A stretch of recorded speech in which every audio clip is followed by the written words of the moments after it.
자, 오늘은 바벨론 포로 시대에 대해서 한번 살펴보겠습니다.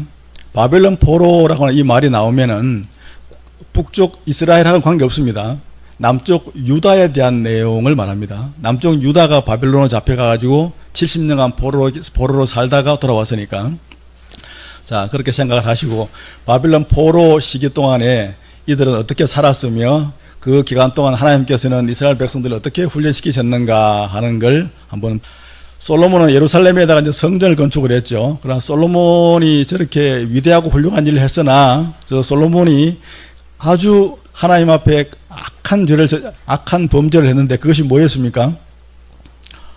우상숭배하는 걸, 자기 아내들이, 젊은 아내들이 우상숭배하는 걸 방치한 것이었습니다. 자기 자신도 우상숭배하는데 따라다니고 그러다가 나라가 둘로 나누어지는 그런 벌을 경고받았습니다.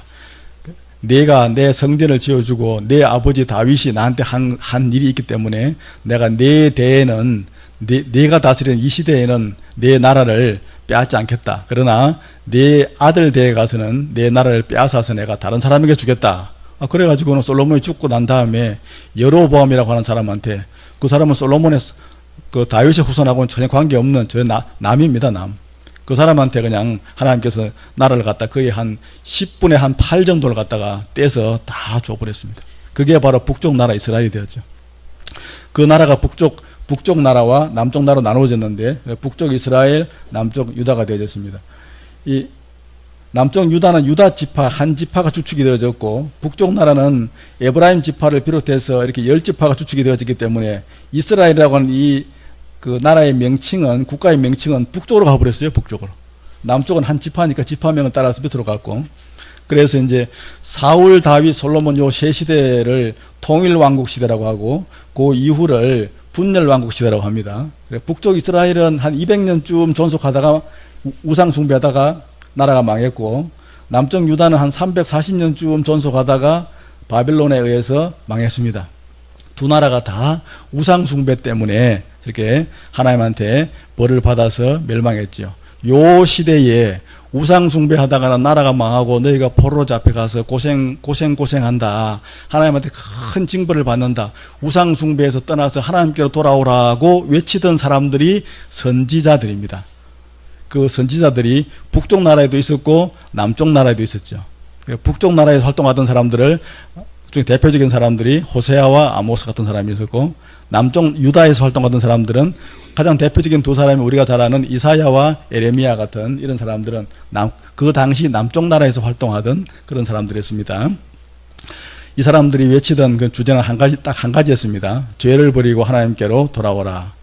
그래서 이렇게 이제 나라가 둘로 이렇게 나누어져서 한 200년, 340년 동안 존속되다 나라가 망했는데, 북쪽 나라가 먼저 망하고 남쪽 유다는 그 다음에 망했는데, 북쪽 나라 이스라엘은 아수르라고 하는 요 제국 시대에 망해가지고 아수르 제국으로 이렇게 끌려갔고, 아수르 제국이 멸망하고 난 다음에 그 다음 제국이 바벨론 제국인데, 바벨론 제국 시대 때 남쪽 유다가 바벨론 제국의 침략을 받아가지고 망했습니다. 그래서 북쪽 나라, 남쪽 나라가 다, 북쪽 나라는 아수르에게 끌려가고 남쪽 나라는 바벨론으로 끌려갔는데, 아수르로 끌려간 이 북이스라엘 사람들은 나중에 돌아오지 못했어요. 그냥 이 아수르 제국 전역에 흩어져 버렸습니다. 남쪽 유다만 바벨론으로 잡혀가가지고 70년간 살다가 다시 하나님께서 이 유다로 다시 귀환시켰습니다.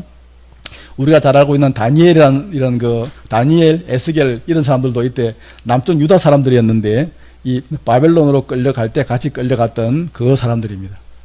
바벨론은 이렇게 이제 끌려갈 때에 세 차례에 걸쳐서 포로가 이렇게 끌려갔습니다. 1차 포로, 2차 포로, 3차 포로 이런 식으로. 다니엘은 맨 처음 포로로 잡혀갈 때 끌려갔고, 에스겔은 두 번째 잡혀갈 때 끌려갔습니다. 그래 바벨론이라고 하는 이 머나먼 땅에 걸어서 넉 달, 4개월 동안을 갖다가 밤낮 걸어가야 갈 수 있는 이 땅에 가서 여기서 포로 생활을 했습니다. 그래서 이제 북이스라엘은 돌아오지 못했고, 이 북이스라엘이 망한 다음에 이 아수르 제국은 특별히 요 땅에다가 요 제국 전역에 살고 있었던 이방 사람들을 이 북이스라엘에다가 이주를 시켜요. 강제 이주를. 북이스라엘 사람들은 제국 전체로 흩어버리고 다른 나라 사람들을 북이스라엘로 데리고 옵니다. 북이스라엘 안에 조금 남아있던 소수 이스라엘 사람들하고 외부에서 들어온 사람들하고 같이 살다 보니까 그만 혼혈이 되고 말았습니다. 피가 이렇게 섞여 말한 것이죠. 그러니까 나중에 이제 나라가 이제 이렇게 한 나라가 되어지고 난 다음에 예수님 시대쯤 되어졌을 때 그때 남쪽 유다로 이렇게 돌아온 사람들은 이 혼혈이 아니라 그 순수한 그 피를 유지했거든요. 그러다 보니까 북쪽 너희들은 혼혈 민족이다. 이래가지고는 남쪽 유다 사람들이 북쪽 사람들을 갖다가 아주 무시했습니다. 그 대표적인 사람들이 사마리아 사람들이었는데 그 남쪽 유다와 북쪽 이 사마리아 사람들은 전혀 교류도 하지 않고 왕래하지 않던 그런 시대가 예수님 시대이기도 했는데 그 배경이 어디 있었냐면은 아수르 제국의 강제 이주 정책 때문에 이런 일이 있었다 하는 것을 참고적으로 알아 놓으시면 좋겠습니다.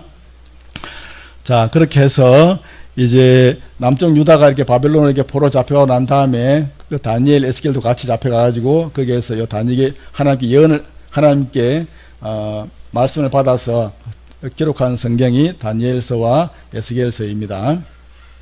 그 남쪽 유다는 그런 바벨론 잡혀가지고 뭘 했느냐? 70년간 고된 포로 생활을 했는데 이 고된 포로 생활을 하면서 그들이 철저하게 그동안 여호수아가 죽은 다음에 사사시대 350년, 왕정시대 한 340년 그 긴 기간 동안에 그들이 가지고 있었던 고질적인 질병이 뭐라고 했습니까? 우상숭배입니다. 우상숭배. 하나님이 가장 싫어하는 것도 우상숭배고. 근데 이 우상숭배를 70년간 바벨론에 가서 포로 생활을 하면서 깨끗하게 정리를 하고 옵니다. 하나님이 훈련시키실 만하죠. 70년 동안 갈고 닦고 고되게 고생을 온갖 고생을 다 시켜가지고는 결국은 이 철저하게 이 우상숭배만큼은 다 깨끗하게 회개합니다. 이때 바벨론 포로로 잡혀갔다가 돌아오고 난 다음부터는 이스라엘 나라 안에서 우상이라고 하는 것은 자체를 감춰버렸습니다. 그만큼 이 훈련이 혹독했고 철저하게 훈련을 시키신 것이죠. 이들은 가서 뭘 했느냐 하면은 주로 이렇게 그 대운하를 파는 이 일을 한 것으로 알려져 있습니다. 과거에 그 애굽에 내려갔었던 그 야곱의 그 후손들은 거기에서 국고성을 건축하는 일을 했잖아요. 바벨론 잡혀갔던 유다 백성들은 운하를 팠습니다. 운하. 얼마나 많은 사람이 다치고 많이 죽었겠어요. 여기가 바벨론 여기가 이게 저기 수도인데 여기부터 시작해서 아브라함의 고향이었던 갈대아 우르까지 여기에 요 사이가 거발강이라고 하는 강이 흐르는데 에스겔이 바로 이 거발강이라고 하는 요 강가에서 살다가 하나님으로부터 예언을 받아가지고 에스겔서를 기록했습니다. 요 사이를 흐르는 요 강, 대운하를 갖다가 건설하는 여기에 강제 노역되었다고 성경학자들에 의해서 그렇게 알려져 있습니다. 그래서 바벨론의 이 포로 그 생활을 아주 혹독하게 이렇게 이 사람들이 한 것이죠. 이 대운하 이 사역을 하면서 그들이 철저하게 그들이 이제 이 거발강을 중심으로 해서 요 사이에 다 이렇게 모여가지고 살았는데 이렇게 요 주변에서 이렇게 그래가지고는 그게 살면서 그들이 하나님 앞에서 철저하게 그렇게 70년 동안을 회개했습니다. 그래서 남유다 백성들만 70년 만에 다시 돌아오게 되어집니다. 돌아올 때도 역시 세 차례에 걸쳐 돌아왔습니다. 잡혀갈 때도 세 차례에 걸쳐 잡혀가고 돌아올 때도 세 차례에 걸쳐서 또 이렇게 귀환합니다.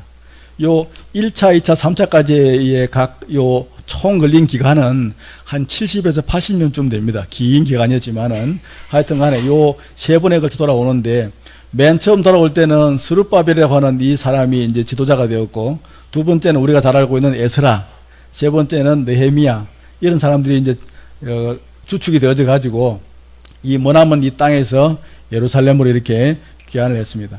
우리가 성경에 보면 왜 우리가 지난번에 살펴봤던 에스더서 같은 그런 내용, 이 페르시아 제국 안에서 있었던 그 이 이스라엘 백성들을 하만이 다 죽이려고 했던 이 사건은 바로 1차 포로 귀환과 2차 포로 귀환 요 사이에 있었던 사건이기도 합니다.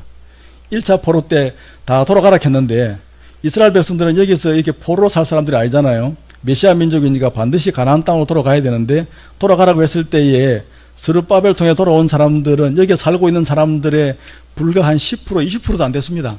나머지 대부분의 사람들은 거기에 다 살고 있었어요.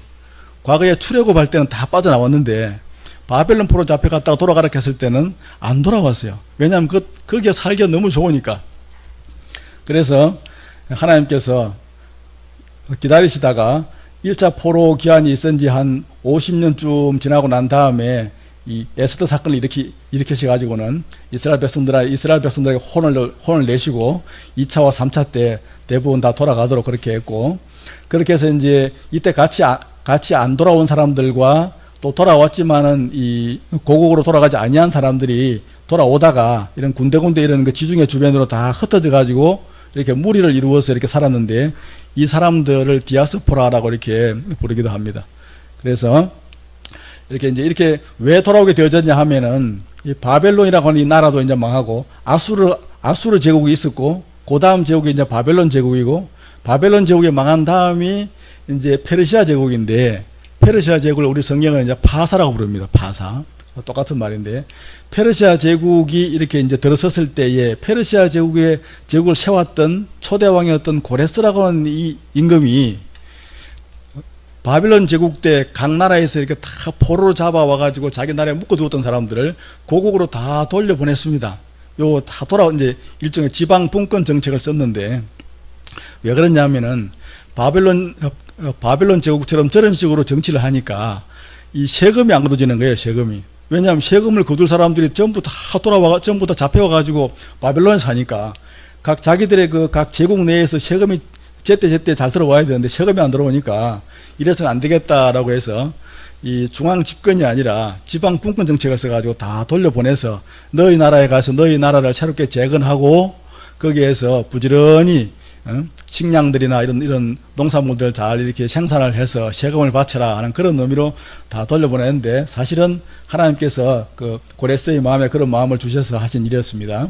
그때에 바빌론 제국에 살던 많은 포로민들이 돌아갔는데, 그때 돌아온 이 이스라엘 백성들이 그때 이제 돌아온 것이죠. 그때가 이제 1차 귀환인데, 요때 스룹바벨이라고 하는 이 사람이 주도가 되어져 가지고 다 돌아오게 되어집니다. 70년간 살다가 이렇게 스룹바벨을 통해 가지고 다 돌아왔고, 그 다음에 이제 에스라와 느헤미야를 통하여 이렇게 사람들이 이제 막 돌아오면서 예루살렘에 와가지고는 이제 이들이 한 일은 두 가지였습니다.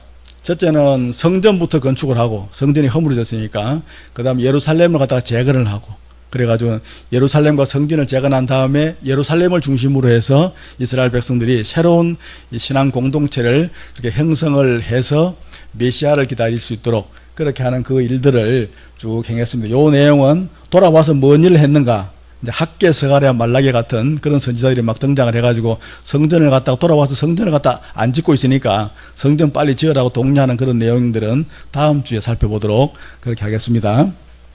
여러 가지 내용들 제가 말씀을 드렸습니다만은 이스라엘 백성들이 바벨론 포로로 남쪽 유다 백성들이 잡혀갔다가 이렇게 바벨론에 잡혀갔고, 북쪽 이스라엘은 아수르로 잡혀갔는데 못 돌아왔고요. 남쪽 유다 백성들만 바벨론에 잡혀갔다가 몇 년 만에 돌아왔다고요?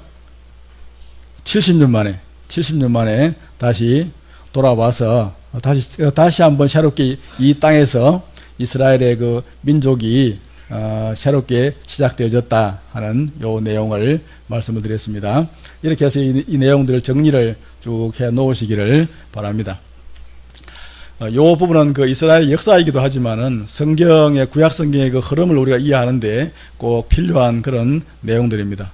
그래서 이런 내용들이 조금 어렵더라도 잘 여러 번 들으시면서 잘 정리를 해 놓으셔야 우리가 역대기라든지 열왕기 성경 또 구약의 많은 그런 그 선지서들을 이해할 때에 우리가 그 내용들을 이해할 수 있습니다. 자, 다음 주에도 제가 반복해서 말씀을 드리도록 그렇게 하겠습니다.